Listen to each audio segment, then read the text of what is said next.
The day my son stopped listening. I remember the exact moment I realized I had lost my son. Not to death, not to distance, but to doubt. It was a Tuesday evening. The kind of evening where the sky turns soft purple and the air smells like jasmine from the garden I planted when he was just a boy. I was standing in my kitchen, the same kitchen where I taught him to crack eggs without breaking the yolk, where we laughed over burnt pancakes on Sunday mornings, where he used to sit on the counter and tell me about his day. But that Tuesday, he wouldn't even look at me. He stood near the doorway, arms crossed, jaw tight. His wife was beside him, her hand resting gently on his arm.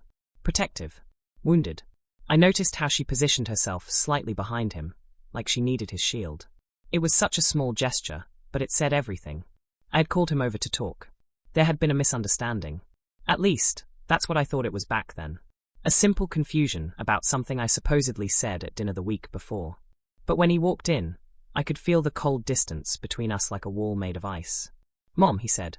His voice was steady, but there was an edge to it I had never heard before. "We need to set some boundaries." Boundaries. The word hung in the air like smoke. I blinked, confused. Boundaries about what, sweetheart? He glanced at his wife. She gave him a small nod. Encouraging. Supportive. And that's when I realized this conversation had already happened. Between them. Without me. "You've been making her feel uncomfortable," he said. "You criticize her cooking. You comment on how she cleans. You make her feel like she's not good enough." I felt my heart drop into my stomach. What? I shook my head, trying to make sense of his words. I never said anything like that. I complimented her cooking, just last week. I told her the chicken was tender and she felt judged, Mom. He cut me off.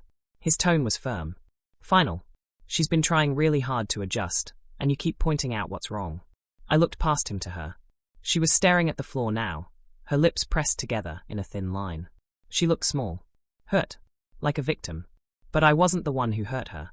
I wanted to scream. I wanted to pull out my phone and show him the text I sent her 2 days ago, telling her how proud I was of the way she decorated their living room.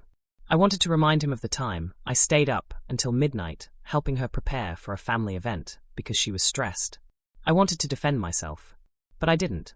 Because in that moment, I realized something far more painful than being misunderstood.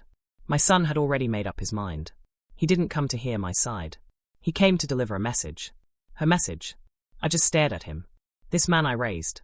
This boy I rocked to sleep every night when he had nightmares. This young man I cheered for at every baseball game, every graduation, every milestone. He stood there, looking at me like I was a stranger who had wronged the person he loved most. "Okay," I said quietly. "I understand." His expression flickered. Maybe he expected me to argue. Maybe he wanted me to fight back, so he could feel justified in his anger. But I gave him nothing. Just calm. Just silence. They left soon after. I stood by the window and watched their car pull out of the driveway. She rested her head on his shoulder as they drove away. He kissed her forehead at the stop sign. And I stood there alone, holding a dish towel, wondering how I became the villain in my own son's story. The days that followed were strange. Quiet. He used to call me every other day. Just to check in. Just to say hi. But after that night, the calls stopped. I would text him. Simple things. "Good morning. Thinking of you. Let me know if you need anything." He would reply. But his responses were short. Polite. Distant. "Thanks, Mom. I'm good. Talk soon." It was like talking to someone who was being polite to a stranger. I started replaying every interaction I had with her. Every conversation. Every dinner. Every smile. Trying to find the moment I went wrong. Trying to understand what I said or did that made her feel this way. But I couldn't find it. Because it wasn't there. I didn't criticize her cooking. I didn't comment on her cleaning. I didn't make her feel small. But somewhere along the way, she decided that I did. Or worse, she decided to make him believe I did. And he believed her. That was the part that broke me. Not the accusations. Not the distance. But the fact that my own son, the boy I poured my life into, didn't even stop to ask me if it was true. I thought about calling him. Asking him to sit down with me. Really talk. But I stopped myself every time. Because deep down, I knew it wouldn't matter. She had already painted the picture. I was the overbearing mother-in-law. The critical one. The one who couldn't let go. And he was the devoted husband, protecting his wife from the woman who raised him. I had become the outsider. One evening, I was folding laundry in the living room when my phone buzzed. It was a message from her. A group text. She had started a family chat a few months ago. It was supposed to bring everyone closer. But now, it just felt like a stage. The message read, "Thank you everyone for respecting our space lately. It really means a lot. We're working on building a healthy environment, and it's so important to have support." I stared at the message. Read it 3 times. She didn't mention me by name. She didn't have to. Everyone knew. My daughter replied with a heart emoji. My brother sent a thumbs up. Even my sister-in-law chimed in with words of encouragement. And I just sat there, holding my phone, feeling my throat tighten. She was crafting a narrative. Publicly. Carefully. She was the brave young wife standing up for herself. And I was the unnamed problem everyone was rallying against. I didn't reply. I just set my phone down and went back to folding towels. That night, I couldn't sleep. I lay in bed staring at the ceiling, thinking about all the years I spent raising my son. I remembered the nights I stayed awake when he was sick. The times I worked double shifts, so he could go on school trips. The way I believed in him, even when he didn't believe in himself. And now, he didn't believe in me. I thought about his father, my late husband. He passed away when our son was only 12. I raised that boy on my own. I was both mother and father. I was the one who taught him how to tie a tie, how to change a tire, how to treat people with respect and honesty. I raised him to value the truth.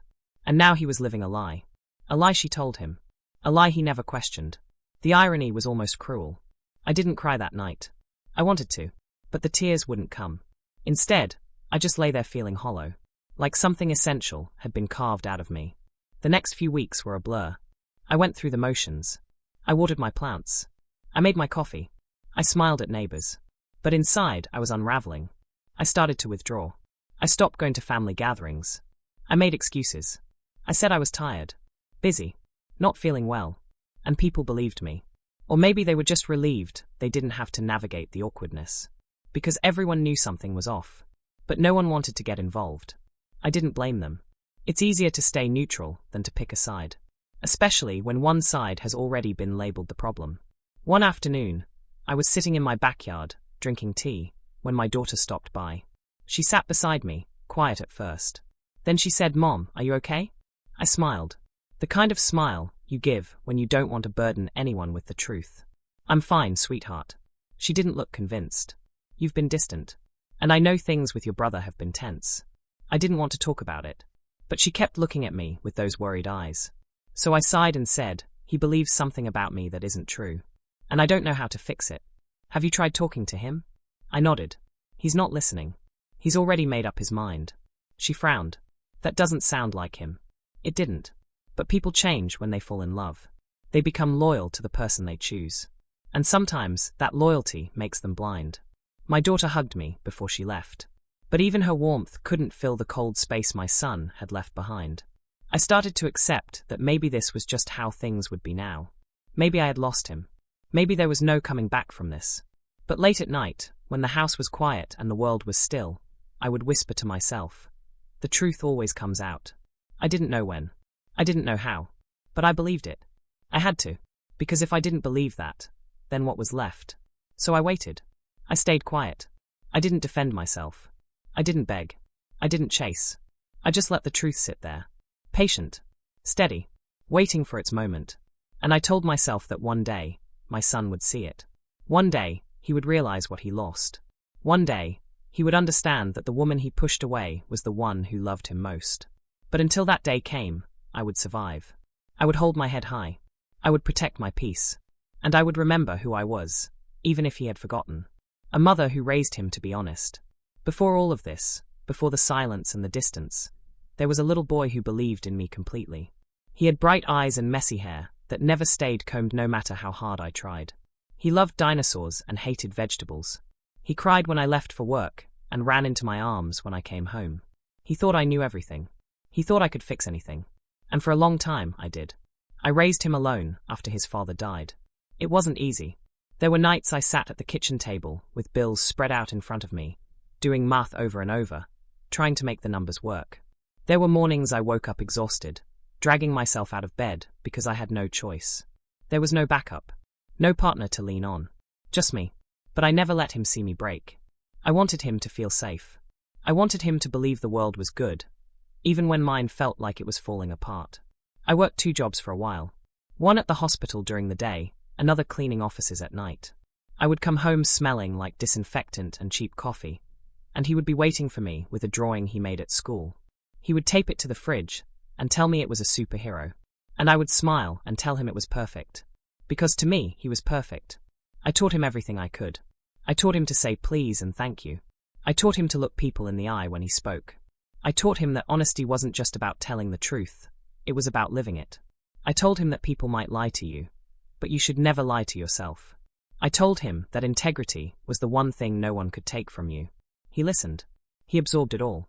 He grew into a young man I was proud of. He was kind. He was respectful. He worked hard. He didn't take shortcuts. He treated people well.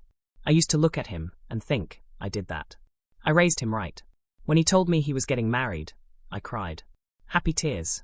The kind that come when you realize your child has grown up and chosen someone to build a life with. I was excited to meet her. I wanted to welcome her. I wanted to love her the way I loved him. And I tried. I really did. The first time I met her, she was quiet. Polite. A little shy, maybe. I thought that was sweet. She smiled when I hugged her. She thanked me for inviting her to dinner. She complimented my home. I thought she's lovely. My son was beaming. He held her hand the whole night. He laughed at her jokes. He looked at her the way his father used to look at me. Like she was his whole world. And I was happy for him. I asked her questions. Not to interrogate, just to know her. I asked about her family, her job, her hobbies. She answered, but kept things surface level. I didn't push.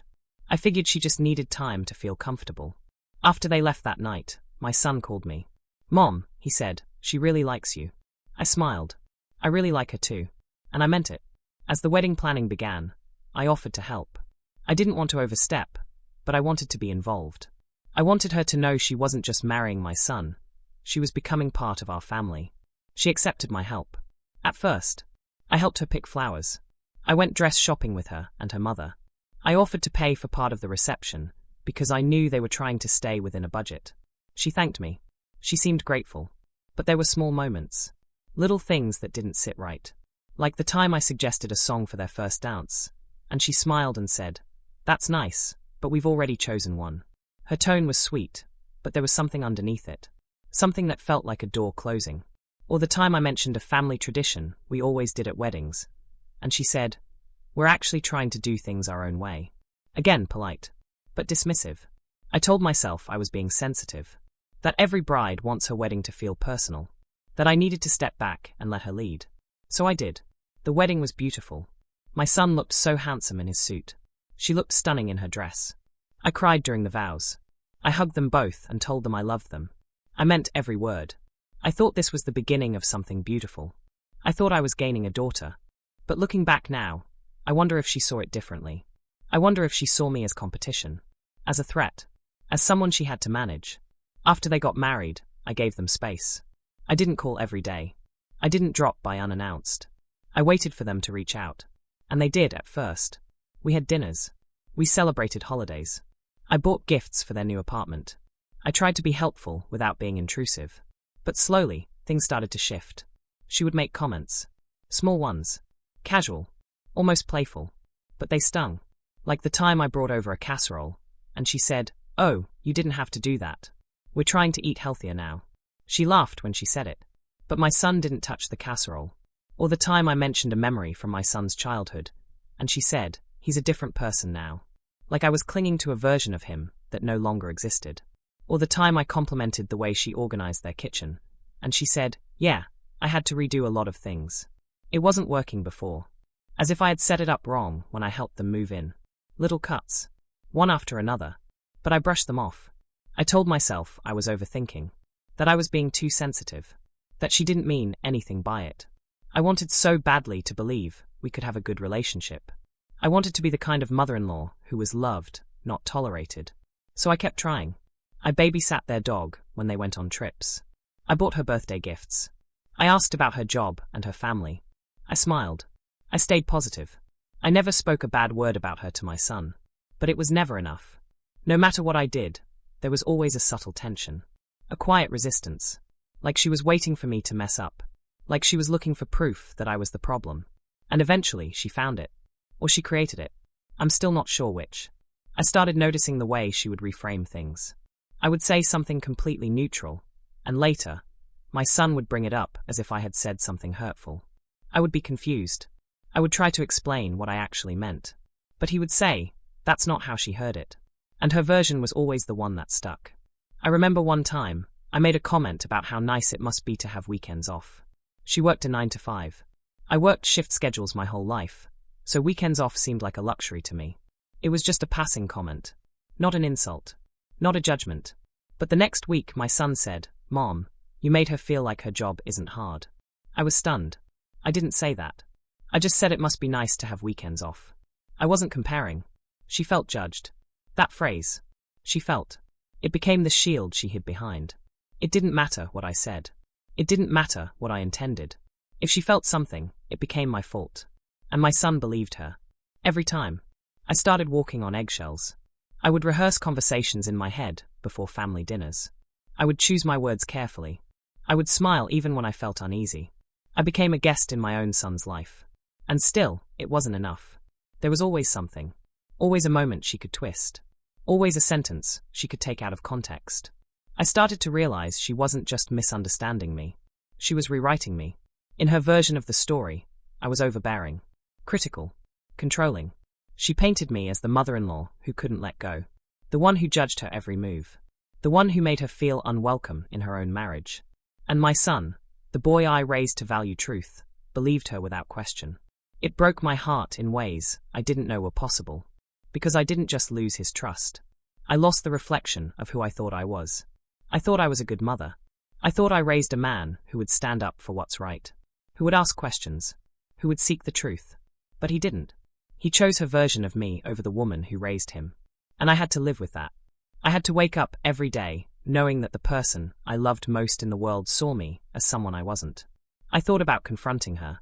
Sitting her down and asking her why. Asking her what I did to deserve this. But I knew it wouldn't matter. She had already decided who I was in her mind. And nothing I said would change that. So I stayed quiet. I pulled back. I stopped trying so hard. And I waited.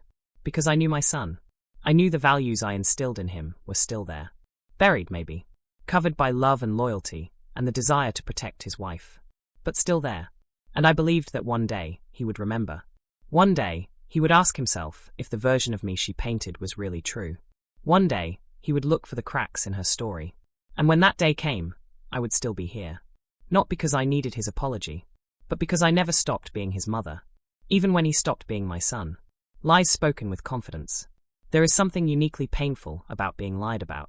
Not to your face, but behind your back. In whispers. In private conversations. In moments where you're not there to defend yourself. She was good at it.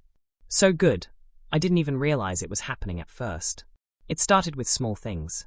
Little comments dropped into conversations like seeds. Seeds that would grow into something bigger. Something poisonous. I didn't see it at the time. But looking back, I can trace the pattern. It was always subtle. Always wrapped in concern or confusion. Never outright accusation. Just enough to plant doubt. Like the time we had a family barbecue, and I asked her if she needed help bringing out the salad. Just a simple offer. I was standing right there. It made sense. But later, my son mentioned, she's really independent. She doesn't like being told what to do. I was confused. I didn't tell her what to do. I just offered to help. He shrugged. I know. But she felt like you were implying she couldn't handle it. I stared at him. That's not what I meant at all. I know, Mom. But that's how she took it. That phrase again. That's how she took it. It became her weapon. It didn't matter what I said or did.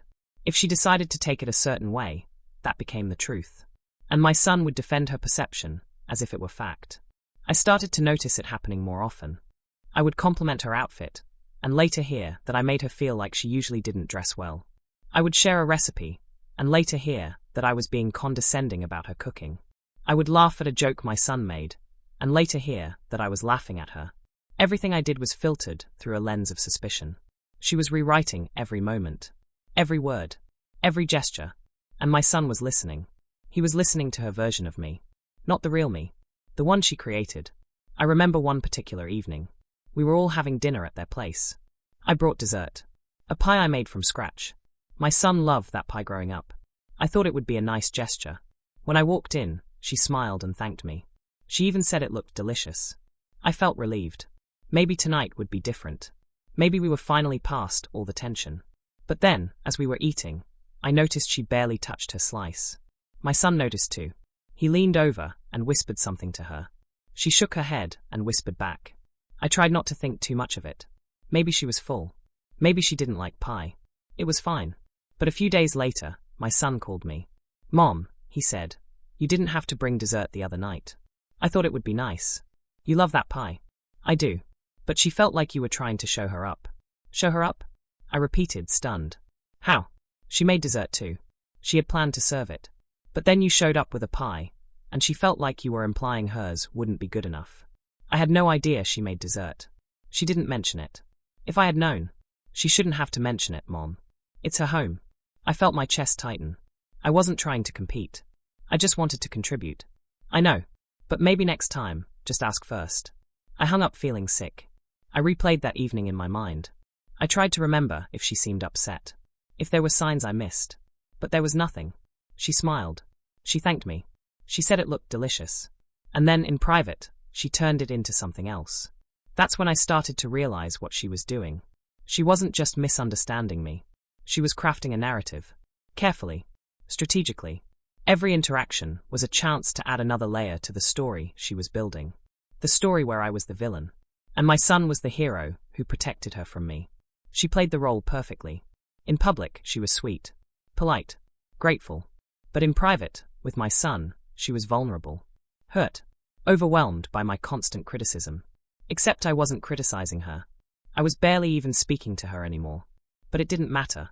She had already set the stage. And once the narrative was in place, everything I did was seen through that filter. If I stayed quiet, I was being cold. If I spoke, I was being intrusive. If I visited, I was overbearing. If I stayed away, I was distant and unsupportive. There was no winning. She had made sure of that. I started to dread family gatherings. Not because I didn't want to see my son, but because I knew every moment would be scrutinized. Every word I said would be dissected later. Every smile, every glance, every gesture would be analyzed and reframed into something negative. I felt like I was walking through a minefield. One wrong step, and everything would explode. My daughter noticed. She pulled me aside one day and said, Mom, what's going on? You've been so tense lately. I didn't want to burden her, but I was tired of carrying it alone. So I told her. I told her about the comments, the twisted conversations, the way everything I did seemed to be wrong. She frowned. That doesn't sound like miscommunication, Mom. That sounds intentional. I nodded. I think it is. Have you talked to him? Really talked to him? I've tried. But he doesn't hear me. He only hears her. My daughter looked frustrated. That's not fair. No, it's not. But I don't know what to do about it. She hugged me. I'm sorry, Mom. I wish I could fix this. Me too, sweetheart. Me too. The lies continued. They got bolder. More elaborate. She started telling my son things I supposedly said when he wasn't around. Private conversations that never happened. Criticisms I never made. And he believed her. Every single time. I remember one instance that nearly broke me. We were at a family gathering. My sister was hosting. I was talking to my niece about her college plans. Just casual conversation. My son's wife was across the room talking to someone else. Later that week, my son called. He sounded frustrated. Mom, did you tell her she's wasting her time with her career? What? No, I never said that.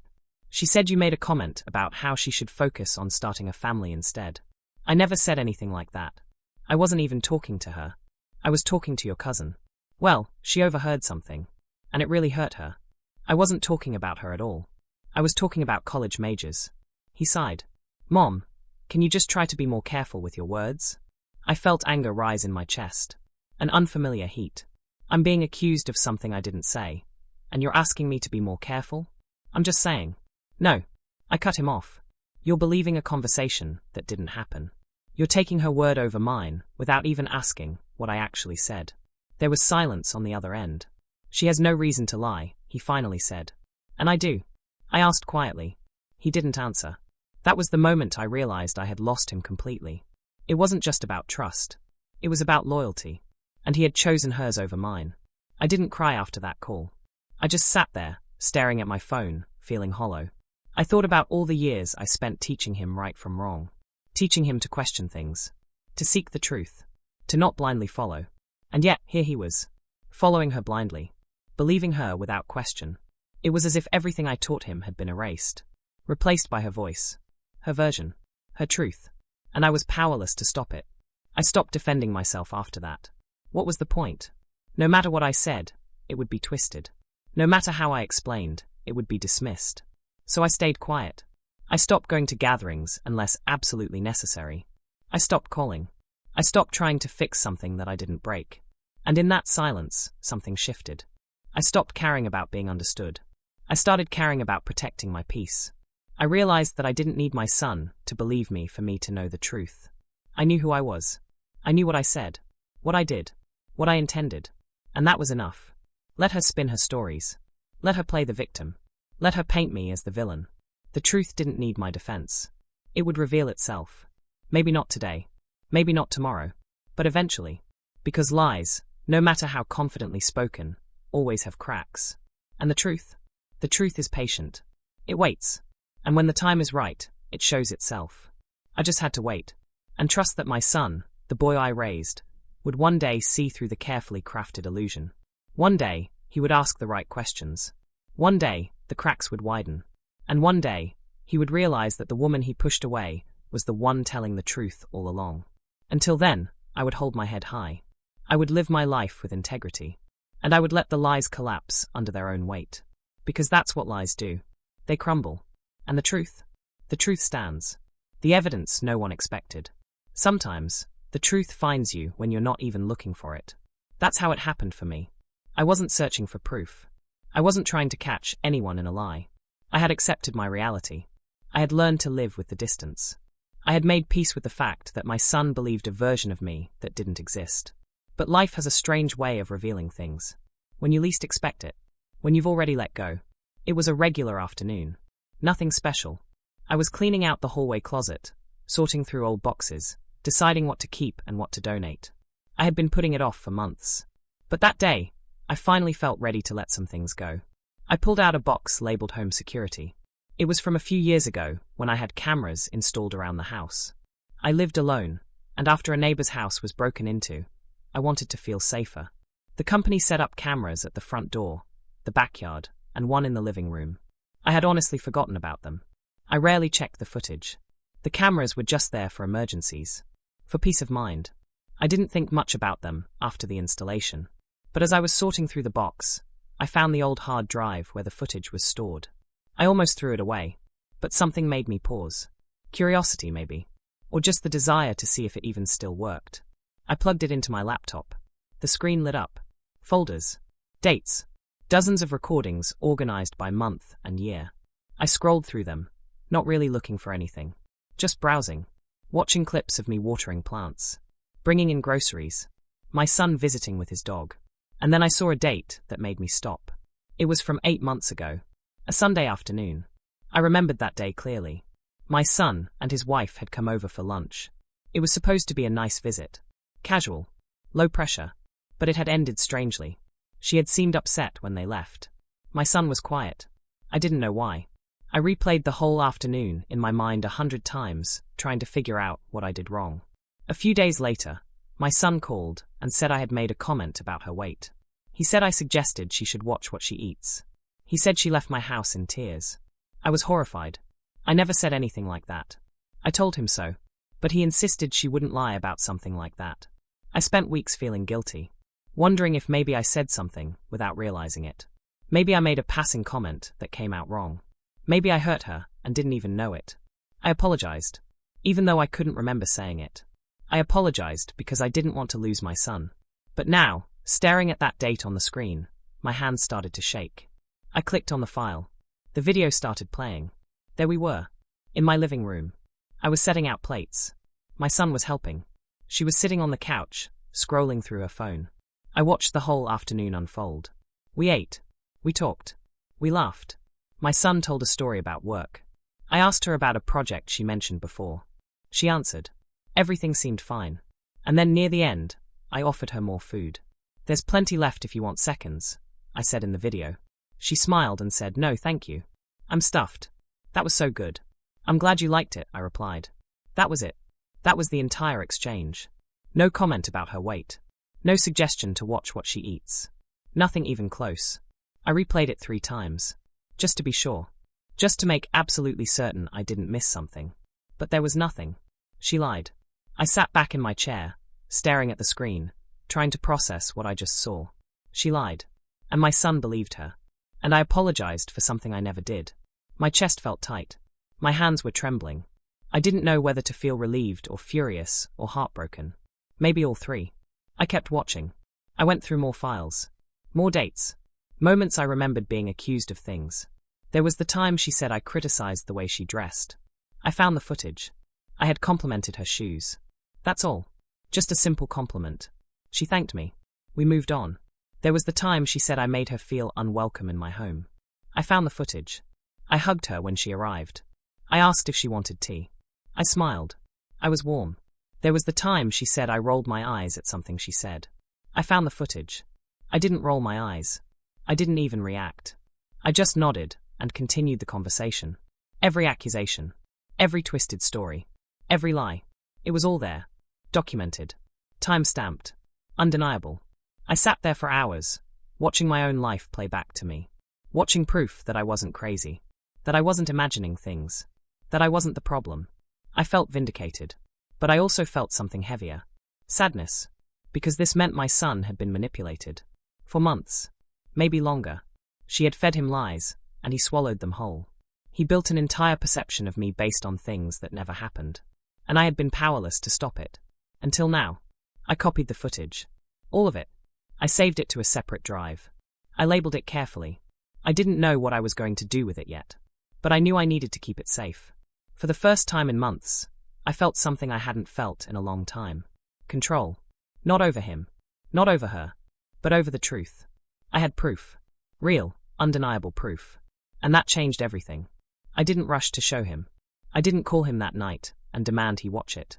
I didn't send it in anger or desperation. Because I realized something important. Timing mattered. If I showed him now, while he was still deep in her influence, he might not even believe it. He might say the footage was edited. Or taken out of context. Or that it didn't show the whole picture. She had spent months building her version of reality. I couldn't tear it down in one conversation. But I could wait. I could wait for the right moment. The moment when the cracks in her story were already showing. The moment when he started to question. The moment when doubt crept in. And then I would show him. Not as an attack. Not as revenge. But as the truth. I started to feel lighter. The weight I had been carrying for so long began to lift. Because I wasn't helpless anymore. I wasn't defenseless. I had the truth. And the truth was powerful. I went about my days differently after that. I stopped replaying conversations in my mind. I stopped wondering what I did wrong. I stopped apologizing for things I didn't do. I knew what happened. I had proof. And that was enough. I also started noticing things I hadn't before. Small inconsistencies in her stories. Little moments where things didn't quite add up. Like the time she told my son I called her lazy. But I had never been alone with her that week. We hadn't even spoken. Or the time she said I made a rude comment at a family dinner. But I wasn't even at that dinner. I had been out of town. The lies were getting sloppier. More frequent. More desperate. And I wondered if my son was starting to notice too. I didn't reach out to him. I let him come to me. And slowly he started to. It wasn't much at first. Just a text here and there. A quick call to ask about something small. But it was more than before. I stayed calm. I stayed kind. I didn't bring up the past. I didn't push. I just waited. And one evening, my phone rang. It was him. Hey, Mom. Hi, sweetheart. There was a pause. Then he said, can I come by tomorrow? I want to talk. Of course. Anytime. He sounded tired. Maybe even confused. I didn't ask why. I just said I'd be home. After we hung up, I sat there holding my phone, my heart beating a little faster. Something was shifting. I could feel it. The cracks were forming. And the truth was waiting. Patient. Steady. Ready. I didn't know exactly how it would unfold. But I knew this. The evidence I had wasn't just proof of what didn't happen. It was proof of who I was. A mother who told the truth. Who lived with integrity. Who loved her son even when he couldn't see it. And soon he would see it too. Not because I forced him to. But because the truth has a way of rising. Of breaking through. Of making itself known. And when it did, I would be ready. Not with anger. Not with bitterness. But with the quiet strength of someone who always knew the truth would find its way. When truth waited patiently. The days after finding the footage felt different. I wasn't lighter, exactly. But I wasn't drowning anymore either. I had something solid to hold on to. Something real. The truth wasn't just a feeling in my chest anymore. It was documented. Time-stamped. Undeniable. But I didn't rush. I didn't call my son and demand he come over and watch it. I didn't send him the files with a message that said, "See? I told you." Because I knew that wouldn't work. People don't change their minds just because you show them evidence. Especially when their heart is involved. Especially when they've built their entire reality on someone else's words. If I pushed too hard, too fast, he would resist. He would defend her. He would find reasons to dismiss what I was showing him. So I waited. I waited for him to come to me. I waited for the doubts to grow on their own. I waited for the cracks in her story to widen naturally. And slowly they did. It started small. Little things I noticed when he called or visited. His tone was different. Less defensive. Less certain. He still kept his distance, but there was something softer in the way he spoke to me now. He started asking me questions again. Not big ones. Just small things. Like he was testing the water. Like he was trying to remember who I was before all of this. One afternoon, he stopped by to drop off a book I had lent him months ago. I hadn't expected to see him. But there he was, standing on my porch, book in hand. "I thought I'd return this," he said. "Thank you. Come in for a bit?" He hesitated, then nodded. We sat in the living room. The same room where so many misunderstandings had supposedly happened. The same room that was now documented in hours of footage on my hard drive. I made tea. We talked about small things. Work. The weather. His dog. And then, out of nowhere, he said, "You've seemed different lately." I looked at him. Different how? I don't know. I guess. I smiled softly. Maybe I've just learned to let things go. He nodded slowly, staring into his tea. "I've been thinking a lot lately." "About what?" "Just everything." He paused. "I don't know. Things have felt off. I didn't push. I just waited." "She's been stressed," he continued. "Work stuff. Family stuff. I'm trying to be supportive, but sometimes I feel like I can't do anything right." "I'm sure you're doing your best," I said gently. He looked at me then. Really looked at me. Like he was searching for something. "Mom, did you really say those things? The things she told me you said?" My heart skipped. This was the moment I had been waiting for. But I didn't pounce on it. I didn't flood him with explanations or defenses. I just said, "What do you think?" He frowned. "I don't know. I wasn't there for most of them." "Exactly." He sat with that. His jaw tightened. His hands gripped the mug a little harder. "I don't know what to believe anymore," he admitted quietly. "Then maybe you should stop believing and start looking." He glanced at me. "What do you mean?" "I mean that sometimes people tell us things, and we accept them because we trust them. But trust doesn't mean we stop thinking. It doesn't mean we stop asking questions." He didn't respond, but I could see the gears turning. I didn't say anything more. I let him sit with it. I let the silence do the work. After a while, he stood up. "I should go." "Okay." He walked to the door, then paused. "Thanks for the tea, Mom." "Anytime." He left. But something had shifted. I felt it. The doubt was there now. Small. Quiet. But growing. Over the next few weeks, I noticed more changes. He started calling more often. Not long conversations. Just check-ins. "How are you? What are you up to?" Nothing deep. But it was connection. And connection was the first step. I also started hearing things. Through my daughter. Through family members. Apparently, there had been tension between him and his wife. Arguments. She was upset about something. He was frustrated. No one knew the details. But people were talking. I didn't ask. I didn't pry. I just listened when people mentioned it. And I waited. One evening, my daughter called me. "Mom, I need to tell you something." "What is it?" "I was talking to him yesterday. And he mentioned that she's been accusing him of not supporting her enough. Of always taking your side." I frowned. "I haven't even been around." "I know. That's what I said." And he got quiet. Like he was thinking about it. "What did he say?" "He said he doesn't even know what side he's on anymore." My chest tightened. Not with hope, but with sadness. Because I knew what that meant. He was waking up. And waking up is painful. My daughter continued. "I think he's starting to see things, Mom. I think he's realizing something isn't right." "Maybe," I said softly. "Are you going to talk to him?" "When he's ready." "What if he doesn't come to you?" "Then I'll wait a little longer." She sighed. "You're stronger than I would be." "I'm not strong, sweetheart. I'm just tired of fighting." After we hung up, I sat on my couch and stared at the hard drive sitting on my desk across the room. I could end this now. I could call him, show him the footage, prove everything. But I didn't. Because this wasn't just about being right. It was about him finding his way back on his own. It was about him choosing to seek the truth, not having it forced on him. If I handed him the evidence now, he might accept it. But he might also resent me for it. He might feel manipulated, cornered. I didn't want that. I wanted him to come to me because he was ready, because he wanted answers, because he finally asked the right questions. So I waited. And while I waited, I started to reclaim my life. I stopped obsessing over what he thought of me. I stopped replaying every conversation. I stopped shrinking myself to avoid conflict. I started going out again. I met friends for lunch. I joined a book club. I planted new flowers in my garden. I laughed more. I breathed easier. I realized that my peace didn't depend on his belief in me. It depended on my belief in myself. And I believed in myself. I knew who I was. I knew what I did and didn't do. I knew my intentions, my heart, my truth. And that was enough. The vindication would come. Or it wouldn't. Either way, I would be okay. Because I had already won the most important battle. The one inside myself. I had refused to let her lies define me. I had refused to become bitter. I had refused to lose myself in the pain. I had stayed kind. I had stayed honest. I had stayed me. And no matter what happened next, no one could take that away.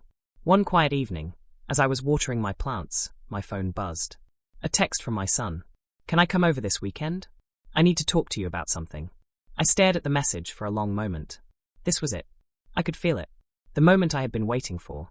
The moment the truth would finally step into the light. I typed back, of course. I'll be here. I set my phone down and looked out at the garden.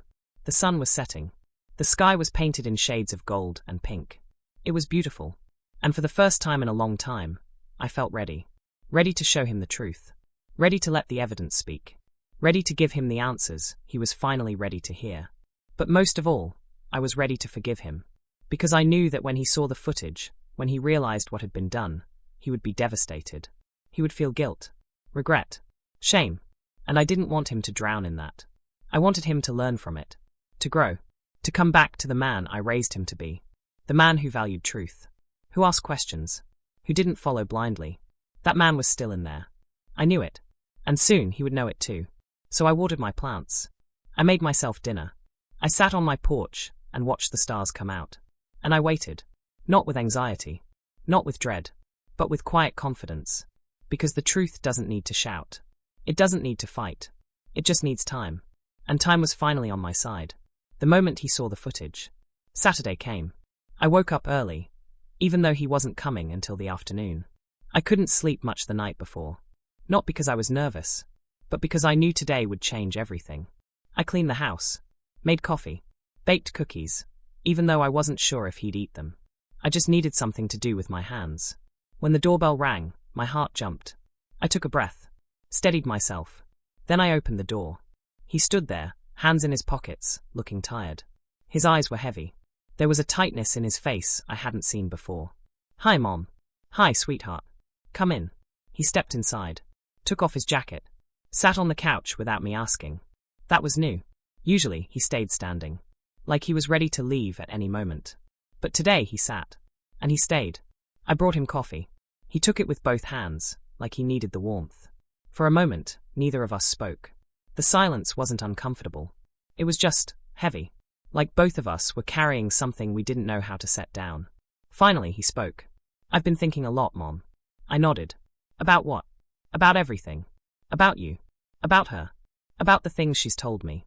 He paused. His hands tightened around the mug. I don't think I've been fair to you. My throat tightened. But I kept my voice steady. What makes you say that? He looked down. I've been replaying things in my mind. Conversations. Moments. And some of them just don't add up. Like what? Like the time she said you criticized her cooking. I remember that dinner. You complimented her. I heard you. But later, she said you made her feel inadequate. And I believed her. I didn't even question it. He ran a hand through his hair. And there are other things too. Small things. Things she says happened when I wasn't around. But when I ask other people, they don't remember it the same way she does. He looked up at me, and I saw something in his eyes I hadn't seen in a long time. Doubt. I think she's been lying to me, Mom. I didn't react. I just let him say it. Let him feel it. And I don't know what to do with that, he continued.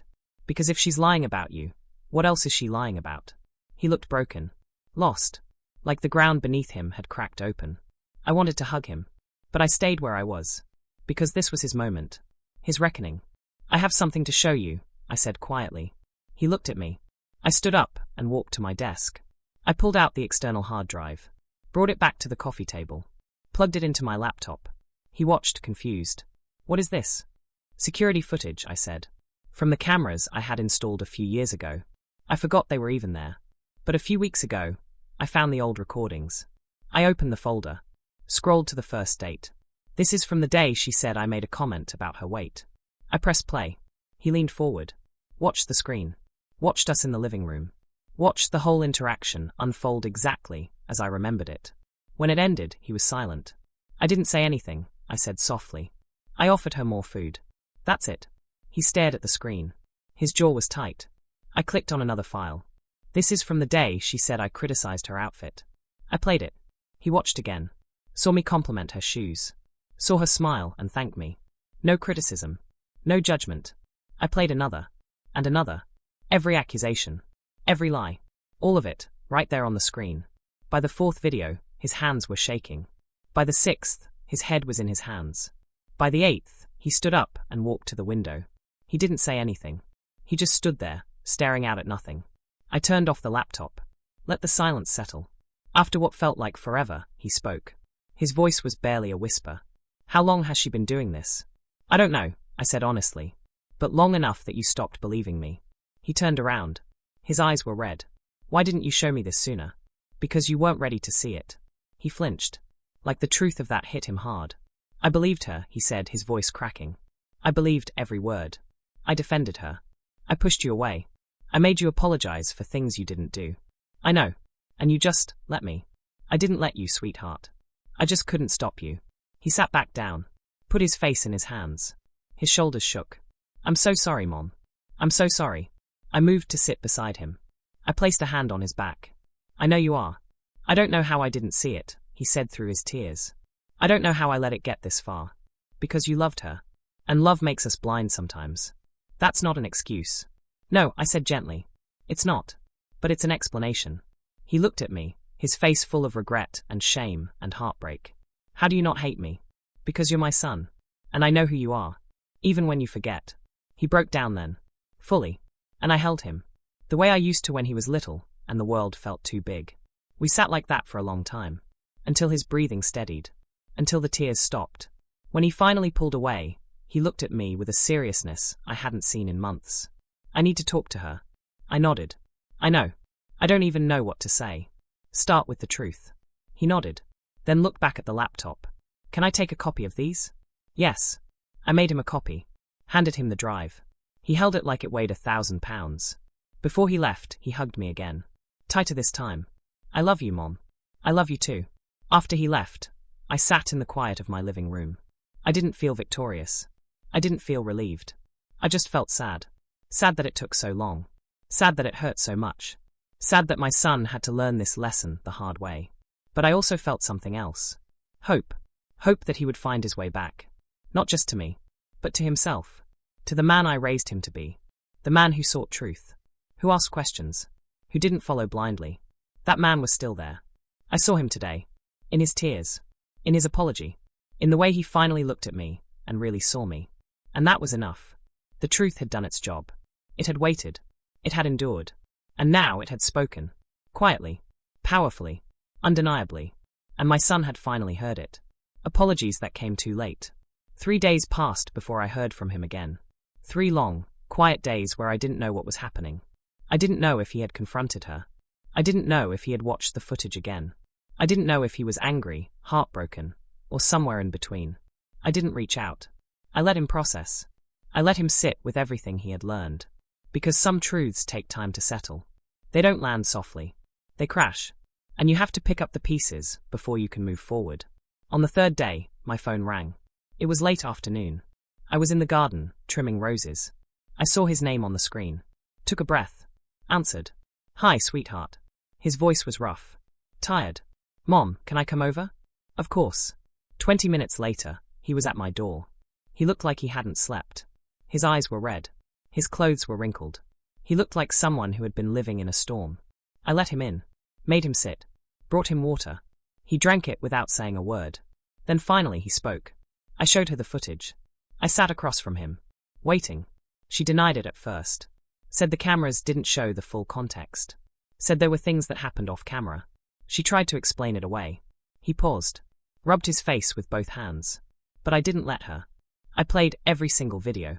I asked her to explain each one. And she couldn't. She just kept saying I was twisting things. That I was choosing you over her. He looked at me, his eyes filled with something raw and painful. And then she said something that made everything clear. What did she say? She said, "If you believe your mother over me, then maybe you should just go live with her." I felt a chill run through me. That's when I realized, he continued. She wasn't upset because I found out the truth. She was upset because she lost control of the narrative. He leaned forward, elbows on his knees, head down. She's been manipulating me from the start, Mom. And I let her. I let her turn me against you. I let her make me believe you were the problem. His voice cracked. I abandoned you. I chose her lies over your truth. And I don't know how to forgive myself for that. I moved to sit beside him. I didn't speak right away. I just sat there, letting him feel what he needed to feel. You were manipulated, I said softly. That's not the same as choosing. But I should have questioned her. I should have asked you for your side. I should have trusted you. Yes, I said honestly. You should have. He looked at me, startled. Like he expected me to let him off the hook. But I didn't. Because he needed to hear it. He needed to sit with the weight of what he did. Not to punish him. But so he would never forget. So he would never let it happen again. I should have trusted you, I continued. Because I've never given you a reason not to. And that's something you'll have to live with. Just like I've had to live with being doubted by my own son. His face crumpled. I'm so sorry, Mom. I know you are. How do I fix this? I don't know if you can, I said gently. But you can start by being honest. With yourself. With her. With me. I don't know if I can stay with her. I didn't respond. That wasn't my decision to make. He sat back, staring at the ceiling. I feel like my whole life has been a lie. Not your whole life. Just this part of it. He nodded slowly. What do I do now? You take it one day at a time. You figure out what kind of man you want to be. And you make choices that align with that. He looked at me. What kind of man do you think I should be? I smiled sadly. The kind who seeks the truth. The kind who doesn't follow blindly. The kind I raised you to be. He closed his eyes. I don't know if I'm that man anymore. Then find him again. We sat in silence for a while. It wasn't uncomfortable. It was just real. After a while, he spoke again. She wants to apologize to you. I raised an eyebrow. Does she? He nodded. I told her she had to. I told her if there was any chance of fixing this, she needed to own what she did. And what did she say? She agreed. But I don't know if she really means it. I don't know if she understands the damage she's caused. I sighed. If she apologizes, I'll listen. But I'm not going to pretend everything is fine. Because it's not. I know. He stood up. Looked at me with so much regret, it was almost hard to see. I don't deserve your forgiveness. No, I said calmly. But you have it anyway. His eyes filled with tears again. Why? Because I'm your mother. And that doesn't stop just because you hurt me. He hugged me then. Long and tight. And I let him. Because despite everything, I still loved him. I always would. But love doesn't mean forgetting. It doesn't mean pretending nothing happened. It just means choosing not to let the hurt define the relationship. After he left, I sat alone in the stillness of my home. I thought about what he said. About her wanting to apologize. Part of me didn't want to hear it. Part of me knew that whatever she said wouldn't change what she did. But another part of me wanted closure. Wanted to look her in the eye and let her know I knew. I knew what she did. I knew who she was. And I wasn't afraid of her anymore. A few days later, she called. I almost didn't answer. But I did. Her voice was small. Tentative. Hi, Mom. It was the first time she had called me that in months. Hi. There was a pause. Then she said, I'd like to come by. To talk. If that's okay. All right. We set a time. She came alone. My son stayed away. He said it needed to be between us. When I opened the door, she looked different. Smaller. Her confidence was gone. She wouldn't meet my eyes. We sat in the living room. The same room where so much of her lies had been recorded. I didn't offer her tea. I just waited. She fidgeted with her hands. Finally she spoke. I'm sorry. I didn't respond. I just looked at her. I'm sorry for the things I said. For the way I made you look. For coming between you and your son. Her voice was shaking. But I couldn't tell if it was genuine or just fear of losing him. Why did you do it? I asked. She looked down. I don't know.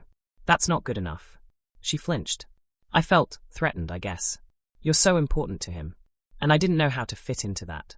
So I thought if I made you the problem, it would bring us closer. And did it? She shook her head. No. It just made everything worse. I leaned forward. You didn't just make me the problem.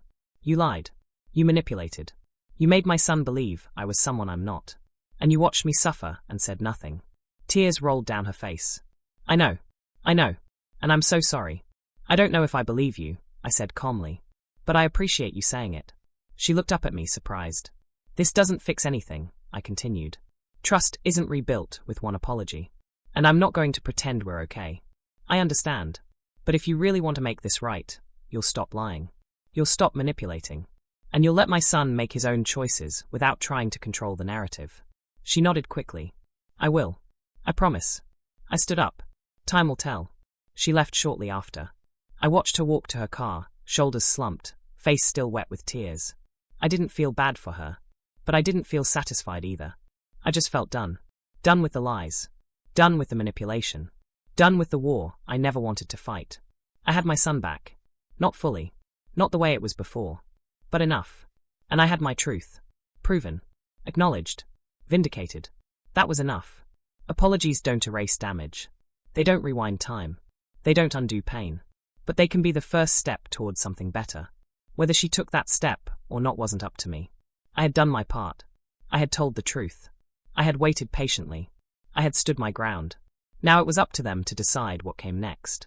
And as for me, I was finally free. A truth that set me free. Months passed. Life didn't go back to the way it was. It couldn't. Too much had happened. Too much had been broken.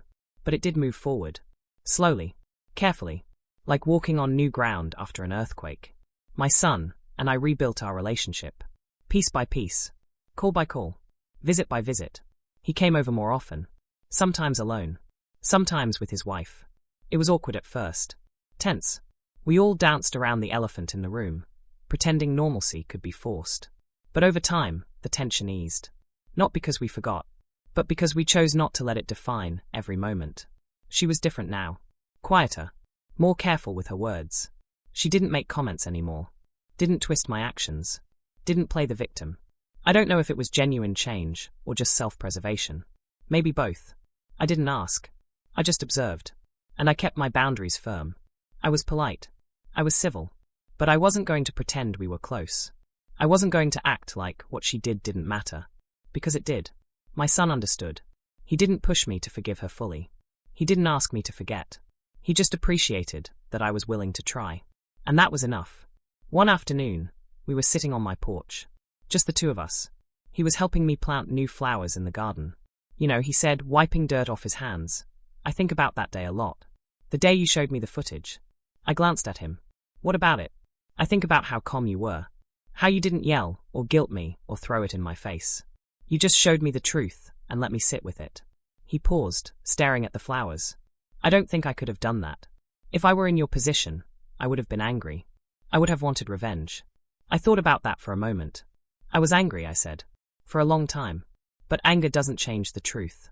It just makes you bitter. And I didn't want to become bitter. How did you let it go? I didn't let it go, I said. I just stopped letting it control me. There's a difference. He nodded slowly. I'm still working on that. You'll get there. He looked at me. I don't know if I've said this enough, but thank you. For not giving up on me. For not shutting me out. You're my son, I said simply. That doesn't change. Even after everything I did? Even then. He smiled. A small, sad smile. But a real one. We sat in silence for a while, just listening to the birds and the breeze moving through the trees. Do you think you'll ever fully trust her again? He asked quietly. I don't know, I answered honestly. Trust takes years to build and seconds to destroy. She destroyed it. Whether she can rebuild it isn't up to me. It's up to her. And if she can't, then you'll have to decide what that means for you. He didn't respond. But I could see him thinking. Processing. Weighing his options. I didn't envy him. He was in a hard place. Loving someone who hurt the person who raised him. Trying to reconcile two realities that didn't fit together. But that was his journey. Not mine. Mine was already complete. I had walked through the fire. I had been doubted, accused, and abandoned. I had stood in my truth, even when no one believed me. And I had come out the other side. Not unscathed, but whole. That evening, after my son left, I sat alone on my porch and watched the sunset. The sky was painted in shades of orange and purple, the air cool and calm. I thought about everything that had happened. All the pain, all the lies, all the sleepless nights and silent tears. And I realized something. I was free. Free from the need to be understood by people who refused to listen. Free from the weight of defending myself to those who had already made up their minds. Free from the fear of being misunderstood, misrepresented, or erased. I didn't need anyone to validate my truth anymore. I knew it. I lived it. And that was enough. The footage had helped. It had been the proof my son needed to see through the lies. But even if I had never found it, I would have been okay. Because my worth wasn't determined by whether or not people believed me. It was determined by how I chose to live. With integrity. With honesty. With grace. And no one could take that from me. I also realized something else. I had grown. I wasn't the same woman I was before all of this. I was stronger. Wiser. More grounded in who I was. I had learned that love doesn't mean allowing yourself to be destroyed. I had learned that silence can be more powerful than words. I had learned that the truth doesn't need defense. It just needs time. And I had learned that sometimes the greatest act of love is letting someone go. Even if it's your own child. Even if it breaks your heart. Because real love doesn't cling. It doesn't beg. It doesn't chase. It just remains. Steady. Patient. True. And when the person you love is ready, they'll come back. Not because you force them, but because they finally saw what was always there. My son came back. And I was grateful. But even if he hadn't, I would have survived. Because I had already reclaimed the most important thing. Myself. I stood up from the porch and walked inside. The house was quiet. Peaceful. I made myself a cup of tea. Sat by the window. Watched the stars begin to appear in the darkening sky. And I smiled. Not because everything was perfect. It wasn't. But because I was at peace. The kind of peace that comes from knowing you did the right thing. Even when it was hard. Even when no one saw it. The kind of peace that comes from holding on to your truth. Even when the world tried to rewrite it. The kind of peace that comes from standing firm. Even when you stood alone. That peace was mine now. And no one could take it away. I had been tested. I had been broken. I had been doubted. But I had not been defeated. And that, I realized, was the greatest victory of all. Not proving I was right. Not hearing apologies. Not even rebuilding the relationship with my son. But knowing, deep in my soul, that I had remained true to who I was. Through it all. That truth had set me free. And I would carry that freedom with me for the rest of my life. Not as a weapon. Not as a badge. But as a quiet, steady flame. A flame that no lie could ever extinguish.